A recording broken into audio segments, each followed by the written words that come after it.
नहमदुहु व नुसल्लिमु अला रसूलिहिल करीम अम्मा बाद। अस्सलाम वालेकुम दोस्तों, उम्मीद है सब खैर वफ़ियत से होंगे।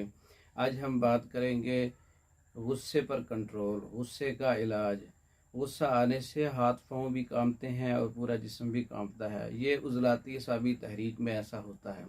आसाब का उज़लात पर कंट्रोल ख़त्म हो जाता है। ऐसी सूरत में उज़लात बेइख्तियार हरकत करना शुरू हो जाते हैं। गुस्सा आने से हाथ कांपते हैं, जिस्म कांपता है और बाजू और टांगें कांपना शुरू हो जाती हैं।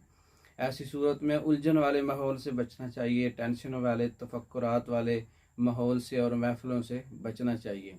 ऐसी सूरत में उज़लात और जिगर को तहरीक और कभी करना चाहिए। नुस्खा नंबर 1, हब्बे मुकव्वी ख़ास, जो गुस्से पर कंट्रोल और उज़लात को तक़वियत देता है। जिस्म कांपने के लिए बहुत अच्छा नुस्खा है।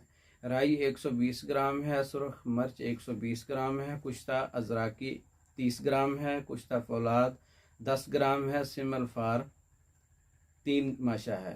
ये तमाम चीज़ों का कम्बिनेशन तैयार करें, पाउडर तैयार करें और 500 mg का कैप्सूल तैयार करें। सुबह दोपहर शाम इस्तेमाल करवाएं। इसके अलावा उज़लात को कभी करने के लिए जिस्म का कांपना किसी भी वजह से हो, गुस्से की वजह से हो या कमज़ोरी की वजह से हो, हाथ पाँव कांपते हों, तो गुद्दी उज़लाती जवारिश ज़ाफ़रान वाली फार्माकोपिया के अंदर आप दूसरी वीडियो में सर्च करेंगे, यूट्यूब पे सर्च करेंगे, ये नुस्खा आपको मिल जाएगा। गुद्दी उज़लाती ज़ाफ़रानी जवारिश है, इसके साथ ये इस्तेमाल करें सुबह शाम खाने से पहले और हब्बे मुकव्वी ख़ास खाने के बाद।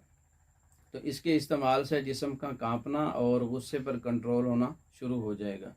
ये मुकम्मल कोर्स मंगवाने के लिए हमारे व्हाट्सअप 036316 999 पर रब्ता करें। पाकिस्तान भर में और दूसरे ममालिक में मेडिसिन बज़रिया डाक मंगवा सकते हैं। वस्सलाम।